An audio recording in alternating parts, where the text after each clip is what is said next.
Hello, readers and dreamers. Let's add book 5 into our book journal. This is going to be The Disciple Tyrant's Pet Fish, Volume 1. The author is going to be Shu Shan Feihu. I know I may have said that incorrectly, and I apologize. And you can see, let's go on this journey together. So, first and foremost, we're going to add another book into February. Yes, I am still a little behind, but we're working on it.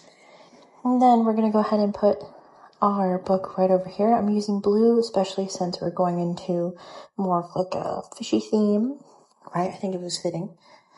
So we're going to move over and we're going to go ahead and put it under the T. I am still counting the as part of it since it is the first letter. So I'm going to use this space for the Disabled Tyrants. Perfect. Now we're going to move over. It had about 436 pages. Then we're going to leave that alone, and we're going to go ahead and move it into our 4-star rating. I really thought this book was really funny. Going more into that in just a minute. So, there's our picture. That's the cover. Isn't it beautiful? And we already know what our title is, especially since it being Volume 1. I will say the series has been absolutely delightful. Really funny. Really goofy. I love the main character a lot, actually. Publisher is 7 Seas. If you haven't read anything from them before, you totally should. Why we ended up choosing this?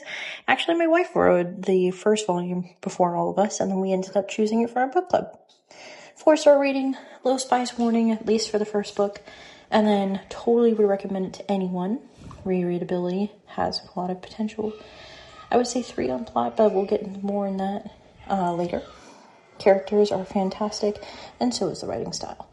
Triggers, we've got some political scheming, and then we do have a disabled main character who's mute, so sometimes there's like some weird, like, oh my gosh, he's mute, he can't be the emperor kind of deal. I forgot what the word for that was. Anyways, this is a really fun book, especially if you're trying to get into Danmei. This is like a fantastic book to get started with. It's funny, it's lighthearted. It's about a main character who gets transmigrated into a novel that he really likes, which is one of my favorite tropes. And he gets to meet a main character who surprisingly becomes pretty interesting, pretty wholesome. I think it's a lot of fun.